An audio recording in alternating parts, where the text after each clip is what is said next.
ఈ రోజే డౌన్లోడ్ చేయండి. మీ ఫేవరెట్ షోస్ చూడండి. సూపర్ సూపర్ నువ్వు. ఇందాక పల్లవి జడికి వంకాయలు కట్టి భలే ఇన్సల్ట్ చేసావు కదా, అదే సూపర్ అని అంటున్నట్టున్నారు. Super super. అక్షిత, వాళ్ళంటే సూపర్ చెప్తున్నారు, నవ్వుతున్నారు, బాగుంది.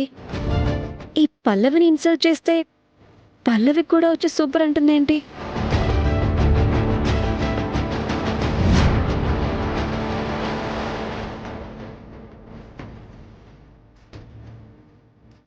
బోనా, నీకేమైనా పిచ్చా? ఏమైంది? ఏమైందేంటి? నీ వెనకేముందో తెలుసా? వెనక ముందు తనకే తెలుస్తుంది, ముందు తీసి చూపిస్తే తెలుస్తుంది.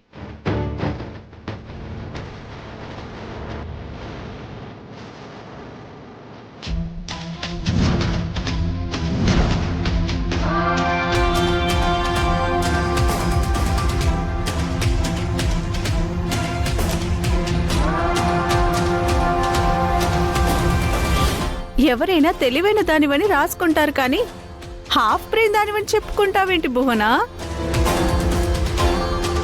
నువ్వు చెప్పిన దానికి సరే అనకపోతే మళ్ళీ నీ కోపం వస్తుందేమో అని నువ్వు రాసుకునే దానికి సూపర్ అని చూపించాం.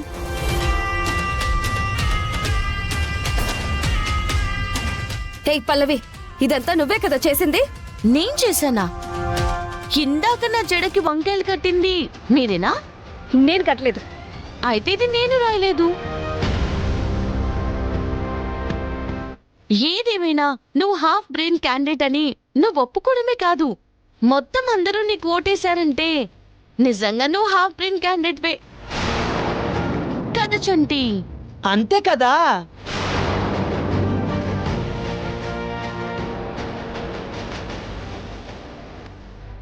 వంకాయ దెబ్బలు బాగా తగిలుంటాయి కదా ఫ్రెండ్. ఏంటి పల్లవి నువ్వు చేసిన పని? నేనేం చూశాను? ఏమీ తెలియనట్టు మాట్లాడుకో. బోన వెనక ఆ పేపర్ అంటించింది నువ్వే కదా? ఇది కరెక్ట్ కాదు పల్లవి. ఆహా, ఆవిడ మాత్రం నా జడకి వంకాయలు కట్టడం కరెక్టేనా? ప్రతిదానికి ఇలాగే వాదిస్తావు. అనవసరంగా వాళ్ళతో గొడవ పెట్టుకుంటా ఉంటావు. ఇదే నీలో నాకు నచ్చదు. అరే, నన్ను తప్పు పడతాడేంచంటి? వాడు అంతే ఫ్రెండ్, వాడిని వదిలేసాయి పదా. ఏంటా గొడవ? ఆ పల్లవి గ్రౌండ్ లో అవమానించిందని చెప్పి దాన్ని నలుగురిలో నవ్వుల పాలు చేయాలని చెప్పి భువన తన జడకి వంకాయలు కట్టింది.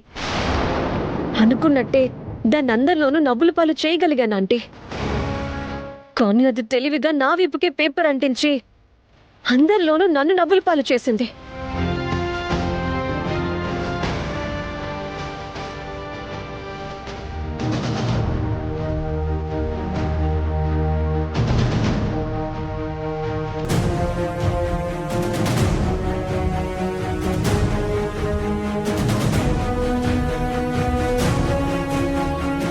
నన్ను ఇన్సల్ట్ చేశావని ఆనందపడుతున్నావు కదా? నన్ను దెబ్బ కొట్టబోయి దెబ్బైపోయావని బాధపడుతున్నావు కదా? ఎప్పటికైనా నిన్ను దెబ్బ కొట్టి నీ పైన పైచే సాధించేది నేనేనే. పగటి కలలు కనొద్దు అని ఒక మాట ఉంది, విన్నావా? అది ఇదే. కానీ ప్రతిసారి కాదే, ఖచ్చితంగా నేను సాధిస్తాను. చరణ్ని నా వాణ్ణి చేసుకుంటాను. నిన్ను ఆ ఇంట్లో నుంచి బయటికి పంపించేస్తాను. నా విషయంలో నువ్వెన్నైనా చేసుకో, కానీ నాకు చరణ్కి మధ్యలో వస్తానన్నావనుకో, నాలిక్ కోసి చేతిలో పెడతాను. ఇదిగో నీ పక్కనుంది కదా, ఇది నీకంటే చాలా సార్లే ఎగిరింది. నాతో పెట్టుకుంటే ఎలా ఉంటుందో దీనికి బాగా తెలుసు. అడిగి తెలుసుకో. భువనని నన్ను డీల్ చేసినట్టు కాదు, అది వేరే. వేరు లేదు, మొదలు లేదు. నాతో పెట్టుకుంటే వేరుకైనా మొదలుకైనా దేత్తడి పోచమ్ముగుడి. నిజంగా నువ్వు అంత సమర్థురాలివే అయితే ఇలాంటి చిన్న చిన్న విషయాల్లో కాదు.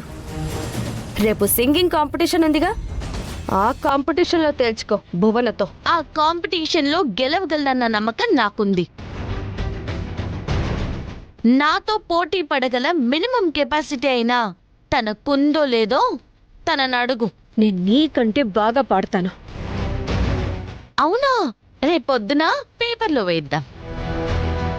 సరే అయితే నీకంత కాన్ఫిడెంట్ ఉందిగా, అయితే చిన్న పందెం వేసుకుందామా? నీతో పందమా? నాతో కాదు, భువనకి నీకు పందెం. ఏంటది? రేపు సింగింగ్ కాంపిటీషన్లో భువన ఓడిపోతే శాశ్వతంగా చరణ్ నుంచి దూరం అయిపోతుంది. అదే నువ్వు ఓడిపోతే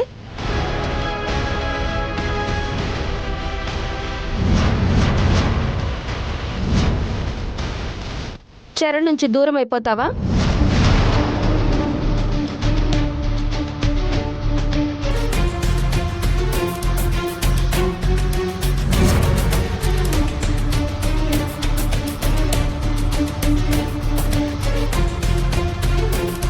దానికి దీనికి సంబంధం ఏంటి? ఏంటి భయపడుతున్నావా? భయపడుతుంది. ఓడిపోతాను అని భయపడింది, అందుకే ఛాలెంజ్కి ఒప్పుకోవట్లేదు. ఏ విషయంలో అయినా పోరాడి ముందుకెళ్లడమే నాకు అలవాటు. భయపడే అలవాటు నాకు లేదు. అయితే ఛాలెంజ్కి ఒప్పుకో. ఆ, ఒప్పుకో ఛాలెంజ్. చాలా ముచ్చట పడుతున్నావుగా, నేనెందుకు కాదనాలి? అలాగే కాంపిటీషన్లో నేనే గెలిచి తీరుతాను. గెలవకపోతే చరణ్ని నేను వదిలేసుకుంటాను. నువ్వు ఓడిపోతే మళ్ళీ చరణ్ దరిదాపుల్లో కానీ చరణ్ టాపిక్ ఎత్తడానికి కూడా ఉండకూడదు. ఓకేనా?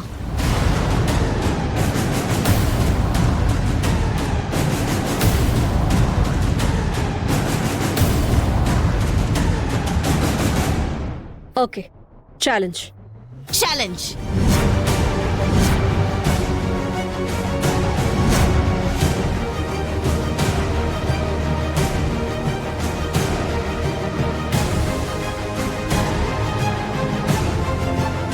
అక్షిత, ఏదో నువ్వు చెప్పావు కాబట్టి ఎమోషన్లో ఛాలెంజ్ అని చెప్పేశాను.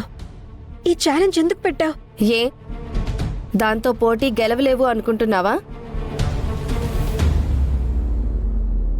అంటే గెలవలేను అని కాదు, కానీ ఇది బాగా పాడుతుంది కదా.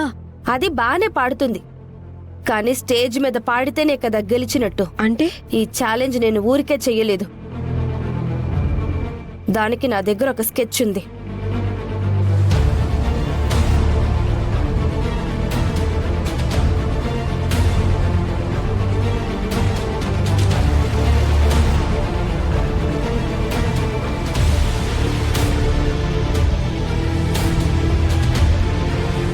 సూపర్ అక్షిత, ఇదా ప్లాను? ఇలా అయితే అది కాంపిటీషన్కే రాదు. కాంపిటీషన్కి రాకపోతే ఆటోమేటిక్గా గెలవనే లేదు. అవును, కాంపిటీషన్కి అది రావడము జరగదు, ఈ పోటీలో గెలవడము జరగదు. కానీ చరణ్ నుంచి దూరం అయిపోవడం మాత్రం జరుగుతుంది. మాటిచ్చింది కదా.